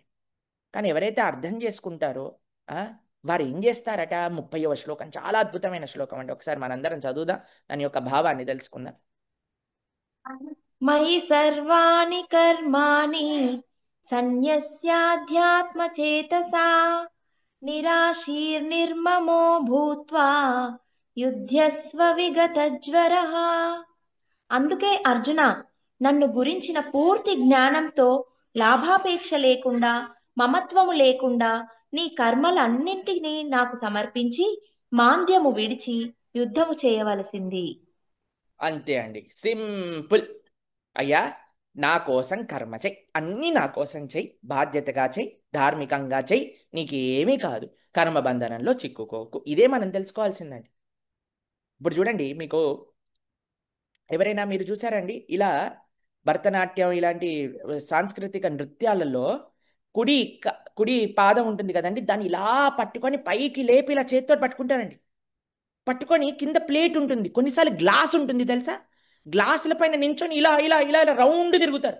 ఆ ప్లేట్ పైన దించొని ఇలా రౌండ్ తిరుగుతారు. ఎలానో తెలుసా అండి, ఆ వర్టికల్ యాక్సిస్ ఉంటుందండి, దాన్ని కరెక్ట్గా పెట్టుకున్నారనుకోండి ఏదైనా చేయొచ్చు. మీరు చూడండి, అప్పుడప్పుడు పక్కన రోడ్ల మీద మనం చూస్తాం, చిన్న పిల్లలకి తాడు కడతారు. తాడు కట్టి దానిపైన ఒక కుండ, దానిపైన ఇంకో కుండ, దానిపైన ఇంకో కుండ పెట్టుకొని అన్ని కుండలపైన తాడుపైన ఇలా ఇలా ఇలా ఊగుతుంటారు. కానీ చేతిలో కర్ర ఉంటుంది. ఆ కర్రని బ్యాలెన్స్ చేస్తే మొత్తం మనం బ్యాలెన్స్ అయిపోతాం, అంతే కదండి. అలా మన జీవితంలో భగవంతుడితో కనెక్షన్, ఇదే బ్యాలెన్స్ మనకి.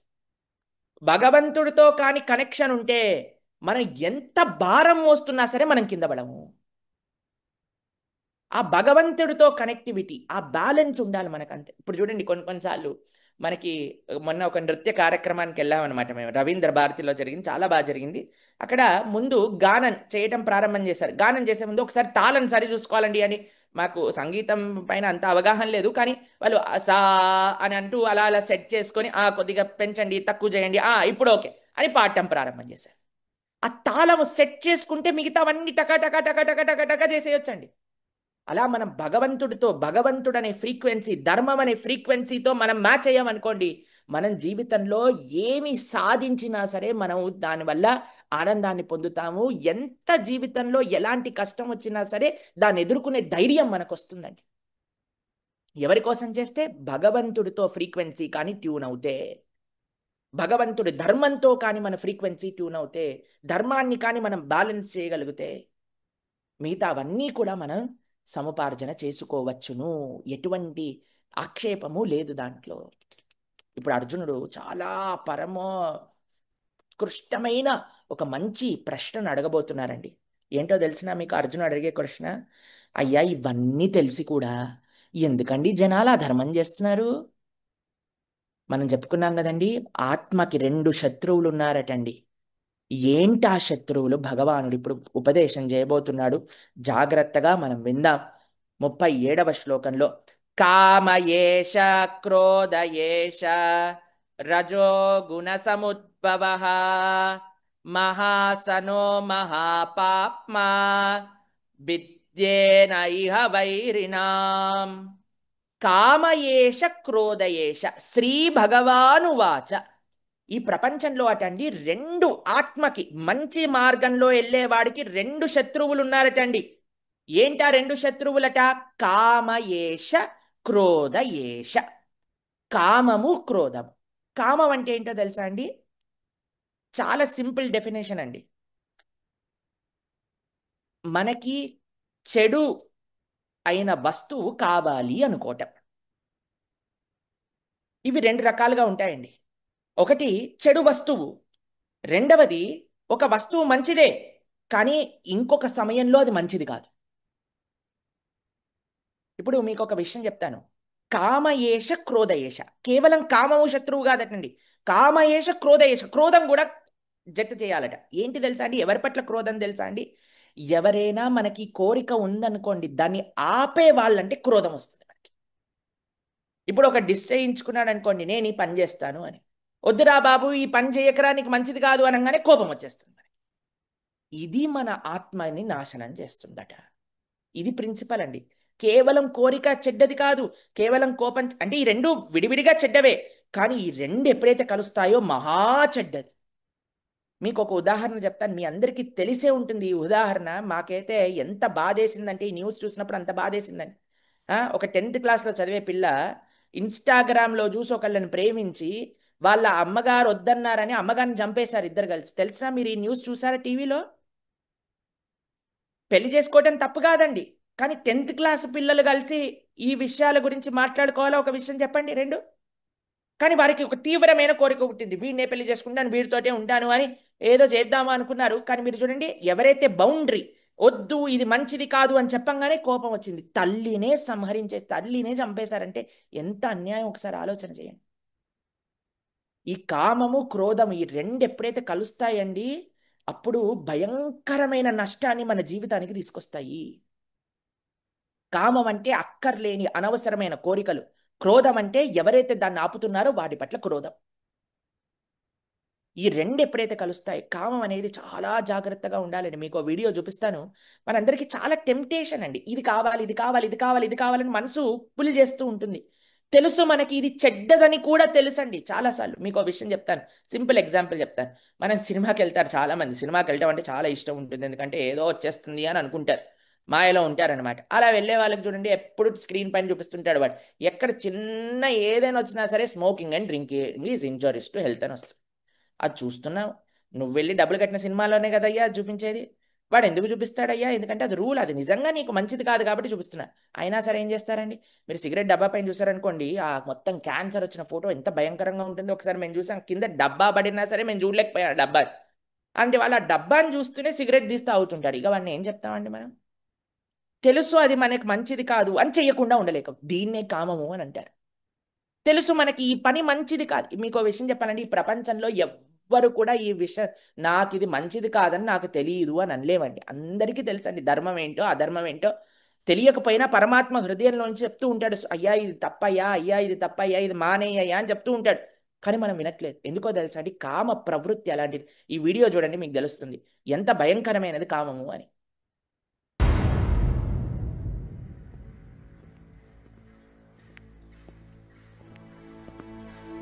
ఒక పెద్ద హీరో బయలుదేరాడండి.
లేదండి పరిస్థితి. ఏంటో తెలుసా అండి, మనం కూడా మహావీరులు మహాయోధులుగా ఎవ్వరు సాధించండి నేను సాధిస్తాను, నేను ఆనందాన్ని పొందుతాను అని బయలుదేరుతాం. ఆ వెళ్ళే మార్గంలో చూస్తారు, అరే ఈ పని చేసిన వాళ్ళందరూ ఇలా ఇబ్బంది పడుతున్నారు, ఈ పని చేసిన వాళ్ళందరూ ఇలా ఇబ్బంది పడుతున్నారే. తెలియక కాదండి, చూస్తూ వెళ్తూ ఉంటా, వీళ్ళకి ఏదైనా అవుతుంది కానీ నాకేం కాదు అని ముందుకెళ్తామండి. వెళ్ళేసరికి ఆ ఈ మనకుండే కోరిక, పిచ్చి కోరికలు ఎలాంటివంటే అండి, ఫస్ట్ చాలా వైబ్రెంట్గా అందంగా కనిపిస్తాయండి, చాలా ఆకర్షితంగా కనిపిస్తాయండి. అందుకే అంటారు everything that glitters is not gold అంటారు. ఆ? కాబట్టి ఈయన ఏం చేశాడో, వెళ్ళాడు, ఆయన చేతిలో ఆయుధం ఉందండి, కానీ ఎప్పుడైతే ఆ అందాన్ని చూసి మోహించాడో టక్కుమని ఆయుధాన్ని వదిలేశాడు. వదిలేసి ఏం చేశాడు, అమ్మయ్య ఎవ్వరు వీళ్ళందరి తలలు పోయాయి, అవి చూస్తూ చూస్తూ నడుస్తూ వెళ్ళాడు, నేను మాత్రం దీన్ని సాధిస్తా, ఈ రత్నాన్ని సాధిస్తా అని చేతిలో పట్టుకున్నాడు. వెంటనే ఆ సర్పకన్య, కాలకన్య అంటారు, అది వచ్చేసింది, మొత్తం చుట్టేసింది, మొత్తం ఇది చేసేసింది, ఆ ఆ మనీని తీసుకెళ్ళిపోయింది. దాని తర్వాత నిజస్వరూపాన్ని చూపించిందండి. కాబట్టి మనకి ఈ మెటీరియల్ ఎంజాయ్మెంట్స్ అనేవి చాలా అందంగా, చాలా ఆకర్షితంగా ఉంటాయండి. కానీ ఎప్పుడైతే దాని లోపలికి ఒక్కసారి మనం వెళ్తామో, నిజస్వరూపం, అసలు స్వరూపం కనిపిస్తుందండి. కాబట్టి అందుకే మనం చాలా జాగ్రత్తగా ఉండాలి. మనం ఏమనుకున్నామండి, రెండు శత్రువులండి. ఇప్పుడు మీరు చూడండి, కొన్నిసార్లు మేము చూస్తాము ట్రైన్లలో, బస్సులలో గొడవలు అవుతూ ఉంటాయి. ఇది నా సీట్. ఒకసారి మేము వెళ్ళాము ఒక ప్రదేశానికి, తీర్థక్షేత్రానికి అనమాట. అయితే శ్రీరంగంలో ఒక ఒక ఒక ఒక ఒక దగ్గర నుంచి ఇంకో దగ్గరికి మేము ఇంజనీరింగ్ చదివే సమయంలో అనమాట. అయితే బస్సు రాగానే ఒకళ్ళు ఏం చేశారు తెలుసండి, బయట నుంచి కర్చీఫ్ లోపలేసాడు అనమాట. కర్చీఫ్ లోపలికి వెళ్ళేసరికి, ఆయన వెళ్ళేసరికి చాలా టైం పట్టింది. అంత లోపల ఒకటి కర్చీఫ్ తీసి కింద పడేసి కూర్చున్నాడు. కూర్చుంటే ఈయన వచ్చి పెద్ద గొడవ చేశాడు, ఏ నేను ఫస్ట్ కర్చీఫ్ వేసాను అంటే. ఈయన ఏమన్నాడు, నేను వచ్చారు కర్చీఫ్ కింద పడి ఉంది కాబట్టి నేను కూర్చున్నాను. వీడంటే లేవమంటాడు, ఈయనంటే లేవనంటాడు. పెద్ద గొడవ అండి, 10-15 నిమిషాలు గొడవ. బస్సు ఆగిపోయి దాని తర్వాత కండక్టర్ వచ్చి ఇంకో సీట్ ఇస్తే కూర్చున్నారు, ఇద్దరు అయిపోయింది. దాని తర్వాత వెళ్ళిపోయారు. ఇప్పుడు చూడండి, వీళ్ళిద్దరు కొట్లాడుకున్నారు, ఇద్దరికి ఒకళ్ళకొకళ్ళు శత్రువులు అనుకోవచ్చు, కానీ శత్రుత్వం ఉంటుందా అని ఉండదు. కొన్ని రోజులు అసలు వీడెవడో వాడికి తెలియదు, వాడెవడో వీడికి తెలియదు, అంతే కదండి, వెళ్ళిపోతాడు. ఓ 15 నిమిషాలు ఉంటుంది, వెళ్ళిపోతుంది. కానీ మీకు ఒక విషయం చెప్తాను, మీరు సినిమాలలో ఎప్పుడైనా చూసుంటారు, కొంతమంది ఒక ఒక రాజకీయ నాయకుడిని కానీ, లేదా ఏదైనా హీరోని కానీ, లేదా విలన్ని కానీ చంపేయాలి అని కొంతమందికి ఇట్లా సుపారీ అంటారు, డబ్బులు ఇస్తారు. వాడు గన్ను పట్టుకొని నించుంటాడండి. ఎప్పటి వరకు నించుంటాడు, మీరు సినిమాలలో చూస్తారు, వాడు వెనకాలనే పోతుంటారు, కార్లలో పోతుంటాడు, వాడు ఇక్కడ ఉంటే ఇంకో అపార్ట్మెంట్లు ఉంటాడు, వాడు సభ చేస్తుంటే ఆ బిల్డింగ్ పైన ఉంటాడు. ఎప్పుడు గన్ను పట్టుకొని వాడు ఎక్కడ పోతుంటే అక్కడ తిరుగుతూ ఉంటాడండి. వీడు నిత్య శత్రువు. ఎప్పటి వరకు వదిలిపెట్టాడు, వీడిని చంపే అంత వరకు వదిలిపెట్టాడు, అంతే కదండి. కామయేష, క్రోధయేష, రజోగుణ సముద్భవ, ఇవి మన నిత్య శత్రువులటండి, మనతోటే ఉంటాయట, మనం నాశనం చేసేంత వరకు మనం కానీ కేర్ఫుల్గా ఉండకపోతే. కోరిక మంచిది కాదు అని అనట్లేదండి. ఇప్పుడు చూడండి, ఒక షాప్లో మనం చూసాం, మంచి షోరూమ్, నగల షోరూమ్ ఉంది, లోపల ఒక డైమండ్ నెక్లెస్ ఉంది. ఆ డైమండ్ నెక్లెస్ కావాలి అనుకోవటం తప్ప కరెక్టా? ఏం ప్రాబ్లం ఉందండి, డైమండ్ నెక్లెస్ కావాలనుకోవచ్చు. అప్పుడు నువ్వేం చేయాలి, సంపాదన చేసి ఆ నెక్లెస్ కొనుక్కునే అంత డబ్బులు తెచ్చుకొని లోపలికి వెళ్ళి డబ్బులు ఇచ్చి నెక్లెస్ కొనుక్కోవాలి, అంతే కదండి. లేదు నాకు కావాలని అద్దం పలగొట్టేసి ఆ నెక్లెస్ తీసేసుకున్నాం అనుకోండి, కరెక్టేనా అది? ఇప్పుడు మనకి నెక్లెస్ కావాలి అని అనిపించదు, షోరూంలో ఉండే నెక్లెస్ కావాలని, పక్కింటి వాడి నెక్లెస్ కావాలి అనుకోవటం కూడా తప్పే అండి. కాబట్టి కోరిక రెండు రకాలుగా చెడు నేర్చుతుంది. ఏంటి, కోరిక ఉండొచ్చు, ధార్మికమైన కోరిక అయి ఉండాలి, దానికి నువ్వు యోగ్యులవై ఉండాలి. ఇప్పుడు ఎందుకు ప్రాబ్లం తెలుసా అండి, ప్రేమ, వివాహం ఇవన్నీ సమయం ఉందండి, దానికి ఒక నిర్ధారిత సమయం ఉంది. అది మనము తొందరలో చేసేస్తున్నాం కాబట్టి మనకి ప్రాబ్లం వస్తుందండి, అంతే, ఇంకేం లేదండి. ప్రతిదీ కూడా ఈ జీవితంలో దానికి ఒక టైం, నిర్దేశిత టైం, సమయం అనేది ఉంది. అది వచ్చేంత వరకు మనం ఓపిక పట్టాలి. మనం ఏం చేసామో ఆ ప్రాసెస్ని స్పీడప్ చేసేసాం, అది మనకి ప్రాబ్లం తెస్తుందండి. కాబట్టి ఈ నిత్య శత్రువులు ఈ రెండింటినీ కూడా చాలా జాగ్రత్తగా మనం చూడాలి. ధార్మికమైన కోరిక అయి ఉండాలి, దాన్ని సంపాదించుకునే స్తోమత మన దగ్గర ఉండాలి. అప్పుడు ఏం పర్వాలేదండి. మీకు ఒక విషయం చెప్తాను, ఈ కామం అనేది ఎక్కడ ఉంటుందట అంటే 3 స్థానములలో ఉంటుందటండి శరీరంలో. ఎక్కడ ఉంటుందట అంటే, ఒకటి ఇంద్రియములలో ఉంటుందట. ఇంద్రియాలు అంటే చేతులు, నేత్రములు, చెవులు, ముక్కు, నోరు, స్కిన్, టంగ్, ఇవన్నిట్లో ఉంటుందట, ఇంద్రియాలలో, కర్మేంద్రియములలో ఉంటుందట. రెండవది ఎక్కడ ఉంటుందో తెలుసా, ఈ కామం అనేది మనస్సులో ఉంటుందట అండి. మూడవది ఎక్కడ ఉంటుందో తెలుసా అండి, బుద్ధిలో ఉంటుందట. ఇంద్రియాలు ఏం చేస్తాయండి, కర్మ చేస్తూ ఉంటాయి. మనస్సు ఏం చేస్తుందండి? అయ్యో నీకు ఈ కోరిక ఉందా, దాన్ని ఇలా చెయ్యి, దాన్ని అలా చెయ్యి, దీన్ని ఇలా చెయ్యి. బుద్ధి ఏం చేస్తుందో తెలుసా అండి? దాన్ని జాగ్రత్తగా డిస్క్రిమినేషన్ అని అంటారు. విచక్షణా జ్ఞానం అనేది బుద్ధి దగ్గర ఉందండి. ఈ విచక్షణా జ్ఞానం ఎప్పుడు వస్తుందో తెలుసా అండి? ఏది ధర్మము ఏది అధర్మము అని తెలుసుకున్నప్పుడు, ఏది నాకు మంచిది ఏది నాకు చెడ్డదని తెలుసుకున్నప్పుడు మన బుద్ధిని నియంత్రణలో పెట్టుకోవచ్చు. అందుకే మనకి వినటం, భగవద్గీత వినటము, ధర్మం అంటే వినటము, భగవంతుడి గురించి వినటం, ఈ రోజు ఇన్ని వేల మంది కలిసి మీరు చేస్తున్నది ఏంటో తెలుసా అండి? మన బుద్ధికి మేత వేయటం. అయ్యా ఇది ధర్మము, తెలుసుకో తెలుసుకో తెలుసుకో అని. ఇందాక అన్నట్టుగా మనకి బుద్ధి, మనస్సు, కర్మేంద్రియములు వీటన్నిటినీ నియుక్తి చేసేది ఏదన్నా ఉంటే అది భగవానుడి యొక్క భక్తి మాత్రమే. ప్రభుజీ ఈ నిత్య శత్రువుల గురించి చెప్పారండి. ఆ వీడియో చూపించారు, అది కూడా చాలా భయంకరంగా ఉంది. ప్రాబ్లంలు అయితే చాలా బాగా ఇది చేశారు, కానీ దానికి సొల్యూషన్ ఏంటండి? సొల్యూషన్ ఏంటో తెలుసా అండి? చాలా సింపుల్. మనస్సు అడిగింది ఇవ్వటం తత్ క్షణమే ఆపి వెయ్యవలే. ఎలాంటిదో తెలుసా అండి? మనస్సు కోరిక అడగటం అనేది, ఇప్పుడు ఎవరికైనా దెబ్బ తగిలింది అనుకోండి, ఎక్స్పెషలీ జాయింట్స్లలో దెబ్బ తగిలింది అనుకోండి, మీరు చూస్తారనుకోండి కొద్దిగా ఆరిపోతుంది. ఆరిపోయాక ఒక సన్నటి లేయర్ వస్తుందండి దానిపైన.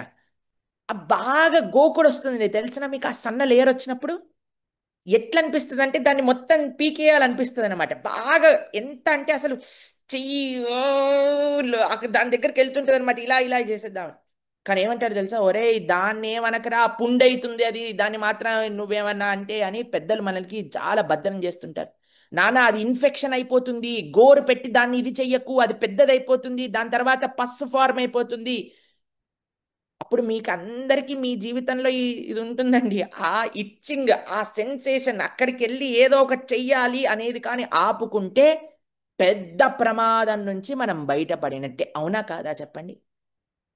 ఫస్ట్ మనస్సు అడిగేసరికి మనం ఏం చేస్తాం తెలుసా అండి? ఇవ్వటం ప్రారంభం చేస్తాం. మనసు అడిగిందా ఇస్తా. తర్వాత ఇంకొక పెద్ద మంచి లక్షణం కాదు, చెడు లక్షణం ఏంటో తెలుసా అండి? అది మనస్సుకి చెప్తామండి మనమే, ఓ మనసా నువ్వు అడిగేది తప్పని నాకు తెలుసు, కేవలం ఈ రోజు వరకే నీకు ఇస్తాను, దాని తర్వాత ఇవ్వను. ఏ ఆస్ట్రాలజర్ అవసరం లేదండి మనకి. ముహూర్తాలు పెట్టడంలో మన నెంబర్ 1 మనకు తెలుసు. ఒక ఆయన వచ్చాడు, ప్రభుజీ మీరు చెప్పేవి మొత్తం మంచిదే అండి, ఏం లేదు ప్రభుజీ, మొత్తం మారిపోతాను నేను. కొన్ని రోజులలో మేము ఇల్లు మారిపోతున్నామండి, ఆ ఇల్లు మారిపోగానే ఇల్లు మారటం నేను మారటం ఒకటే క్షణంలో జరిగిపోతాయి.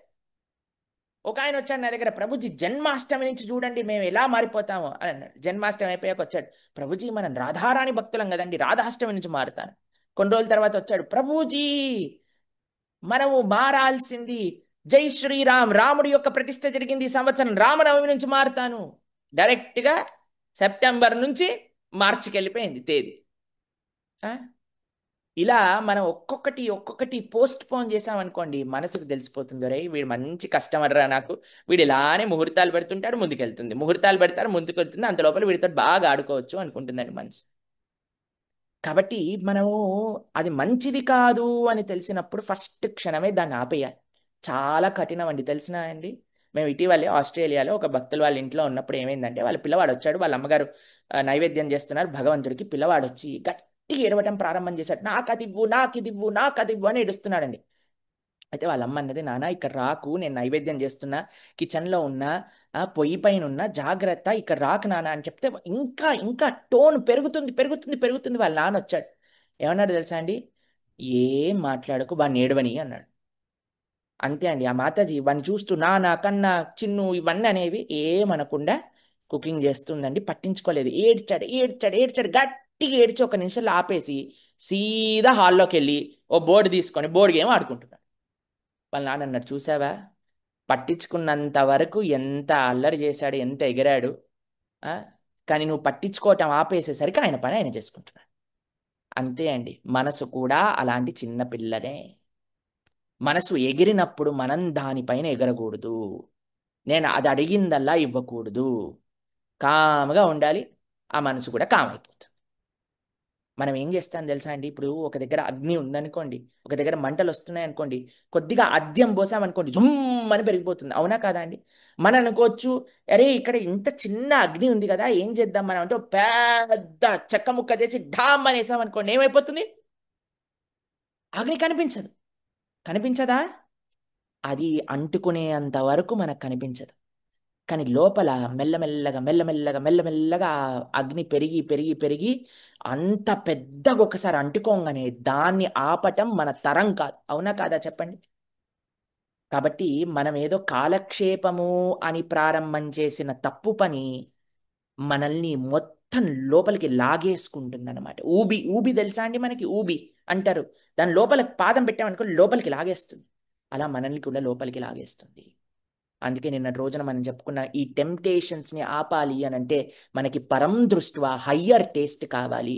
చిన్న విషయం చెప్తాను. ఒక పిల్లవాడికి డైరీ మిల్క్ సిల్క్, చిన్న పిల్లవాడికి చాక్లెట్లు అంటే ఇష్టం అనుకోండి. మీరు ఒక చేతిలో చిన్న పిల్లవాడు, ఇంత పిల్లవాడి దగ్గరికి వెళ్ళి ఒక డైరీ మిల్క్ సిల్క్ చాక్లెట్, దాంతో పాటు ఒక చెక్ 20 లక్షలు చెక్ పుట్టుకున్నారనుకోండి, వాడు ఏం చేస్తాడండి? చక్కగా వచ్చి చాక్లెట్ తీసుకొని ఓపెన్ చేసుకొని మూతికంతా పూసుకుంటూ తింటుంటాడు.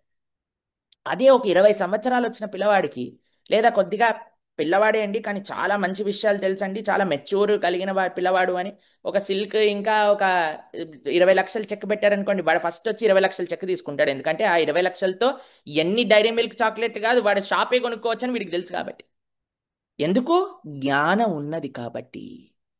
మనం కూడా ఎప్పుడైతే ధర్మం గురించి వింటామో, దైవం గురించి వింటామో, మనము కూడా ఈ చిన్ని చిన్ని ఆనందాలు వదిలేసి ధర్మం కోసం బ్రతకటం ప్రారంభం చేస్తాము. ఇదే పరం దృష్ట్యా దైవం కోసం బ్రతకటం ప్రారంభం చేస్తాం. మన ఇంద్రియములు, మన మనస్సు, మన బుద్ధి అన్నీ కూడా భగవంతుడి యొక్క సేవలో మనం నిమగ్నం చేసుకోగలుగుతాము. అంబరీష మహారాజ్ గారు ఎంత గొప్ప రాజుగారండి. అంబరీష మహారాజ్ గారి యొక్క చరిత్రలో మనం చూస్తాం, ఆయన తమ ఇంద్రియములన్నిటినీ కూడా భగవంతుడి యొక్క సేవలో నిమగ్నం చేశారట.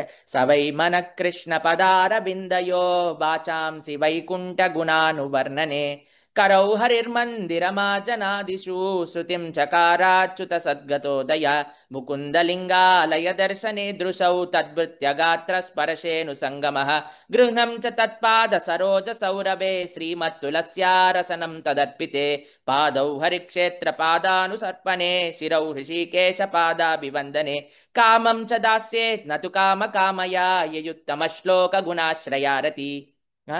నిరంతరము కూడా పాదములను, చేతులను, మనస్సును, నేత్రములను, జివ్వని అన్నిటినీ భగవంతుడి యొక్క సేవలో వినియోగించారటండి. అందుకే అంత ఆనందంగా ఉన్నారట. మనం కూడా అన్నిటి ద్వారా భగవంతుడి యొక్క నిరంతర సేవ కానీ మనం చేసుకోగలిగితే, ఎలా అండి చేసుకోగలుగుతాం? ABCD చాలా సులభం అండి. మంచి సాంగత్యంలో ఉండటం. మీరందరూ మంచి సాంగత్యంలో ఈరోజు ఉన్నారండి. ఇంతమంది భగవద్గీత నేర్చుకోవాలి ధర్మారక్తులు కలిగిన జనములలో మీరున్నారు. 55,000, 60,000, 1,00,000 మంది మధ్యలో మీరున్నారంటే మీరు తప్పకుండా మంచి సాంగత్యంలో ఉన్నారు. ఎప్పటివరకైతే మనం భగవద్గీత మనసు పెట్టి నేర్చుకుంటున్నామో మనం మంచి సాంగత్యంలో ఉన్నట్టు.